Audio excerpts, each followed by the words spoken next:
Hello everyone. आज हम लोग डिस्कस करेंगे BSc zoology honours semester third के सिलेबस को C6, जिसमें आपको पढ़ना है बायोकेमिस्ट्री।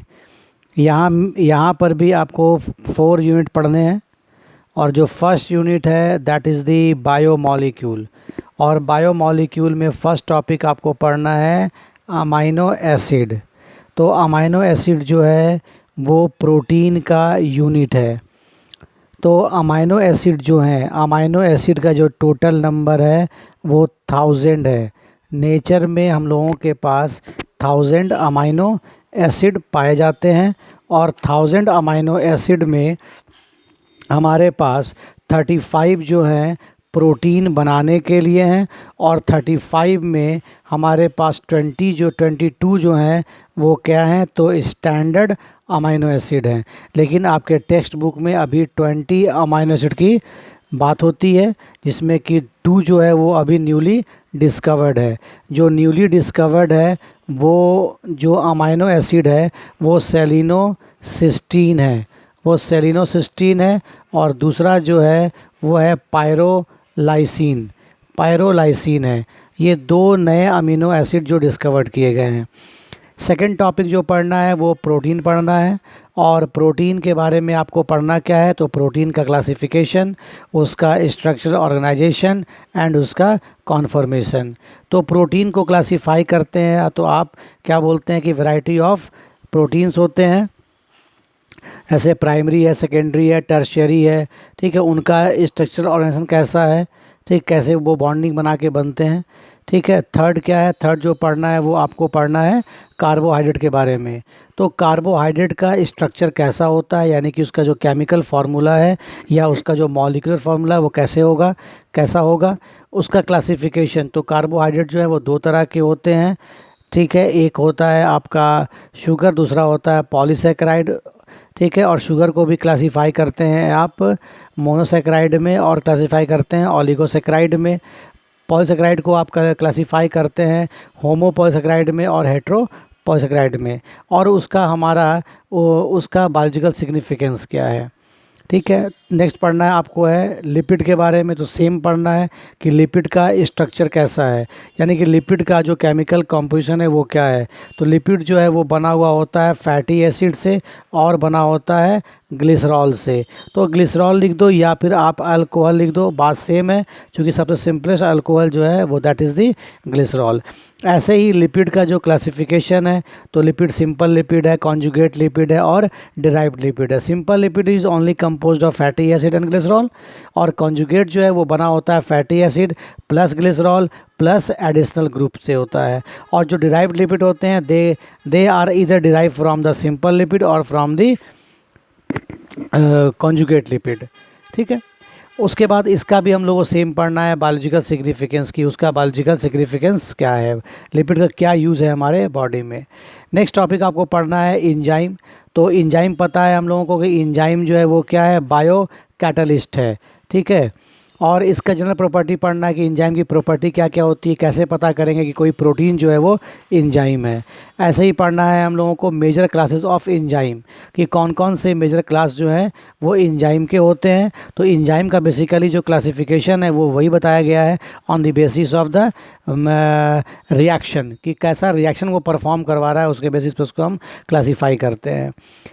नेक्स्ट है मैकेनिज्म ऑफ इंजाइम एक्शन। तो इंजाइम का एक्शन क्या है, एक तो जनरल प्लान है कि वो कैसे एक्शन करता है, लेकिन उसके लिए बहुत सारे थ्योरी भी दिए गए हैं। तो आपको 2 थ्योरी जनरली पढ़ना है, एक तो लॉक एंड क्यू थ्योरी पढ़ना है, ठीक है। और एक जो है वो आपको जनरल पढ़ना है कि जनरल कैसे ये काम करता है।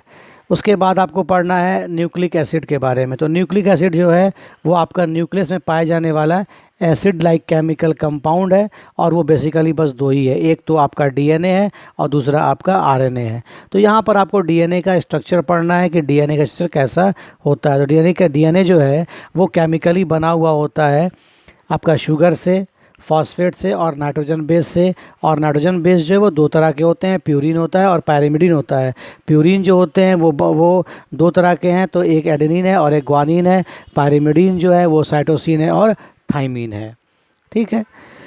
इसका आपको पढ़ना है मॉडल। डीएनए का जो मॉडल है वो किसके थ्रू दिया गया था, तो वाटसन एंड क्रिक के थ्रू दिया गया था। उसी के मॉडल के बारे में आपको पढ़ना है कि उस मॉडल में क्या क्या बताया गया है। ठीक है, तो बेसिकली डीएनए जो है इसका यूनिट जो है वो क्या होता है, न्यूक्लियोटाइड होता है। ये डबल स्ट्रैंड होता है। ठीक है, और इसका जो डायमीटर होता है वो 20 एंगस्ट्रम होता है। इसके 1 टर्न का लेंथ जो है वो 34 एंगस्ट्रम होता है। ठीक है, इसके 1 टर्न में 10 होते हैं न्यूक्लियोटाइड। तो एक के बीच में डिस्टेंस कितना होगा, तो 3.4 एंगस्ट्रम डिस्टेंस होगा। ठीक है, ऐसे ही पढ़ना है आपको टाइप्स ऑफ आरएनए। तो आरएनए 2 तरह के होते हैं। एक आरएनए होता है उसको हम लोग बोलते हैं जेनेटिक आरएनए। ठीक है, जेनेटिक आरएनए का मतलब क्या है कि जिस ऑर्गेनिज्म में RNA behave like the genetic material, ठीक है, उसको कहेंगे हम लोग जेनेटिक आरएनए। और ये क्यूबी बैक्टीरियोफेज में मिलता है, क्यूबी बैक्टीरियोफेज में मिलता है। ऐसे ही आपका ये देखने को मिलता है टीएमवी वायरस में देखने को मिलता है। ऐसे ही आपको ये देखने को मिलता है एचआईवी वायरस में। ऐसे ही देखने को मिलता है कोविड में भी, कोविड-19 जो वायरस है उसमें भी। ठीक है, सो एक होता, दूसरा होता है नॉन जेनेटिक आरएनए। तो नॉन जेनेटिक आरएनए जो होते हैं वो आपके टीआरएनए है, एमआरएनए है और आरआरएनए। ये क्या है, नॉन जेनेटिक आरएनए है। इसके बाद यूनिट 4 में आपको पढ़ना है मेटाबॉलिक पाथवे पढ़ना है। और मेटाबॉलिक पाथवे में नंबर 1 पढ़ना है क्या, ग्लाइकोलिसिस पढ़ना है।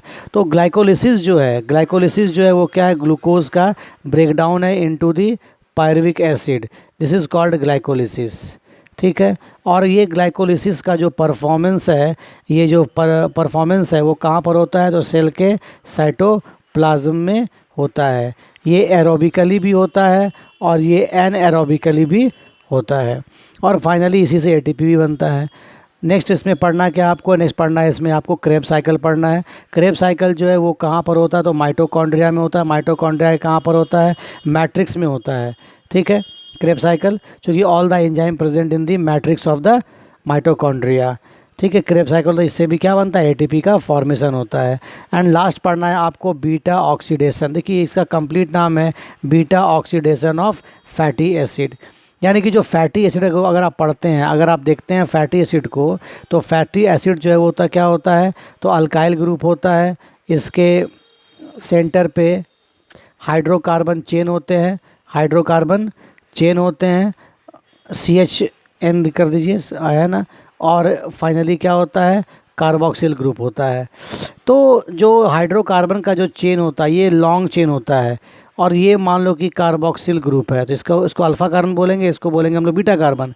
तो बीटा कार्बन पे क्या हो रहा है, इस फैटी एसिड का ऑक्सीडेशन हो रहा है। That's why it is called beta oxidation. तो ये सिर्फ एप्लीकेबल किसके लिए, फैटी एसिड के लिए है। तो इसके लिए जो आप बुक चाहते हैं पढ़ना, तो बेस्ट बुक है आपका JL जैन की बुक है। और अगर आप पढ़ना चाहते हैं फॉर्न राइटर की बुक, तो आप पढ़ सकते हैं लेनिंजर पढ़ सकते हैं। इसके लिए आप, वो बेस्ट बुक होगी आप लोगों के पढ़ने के लिए। सो आई होप कि ये सिलेबस समझ में आया होगा। Thanks for watching.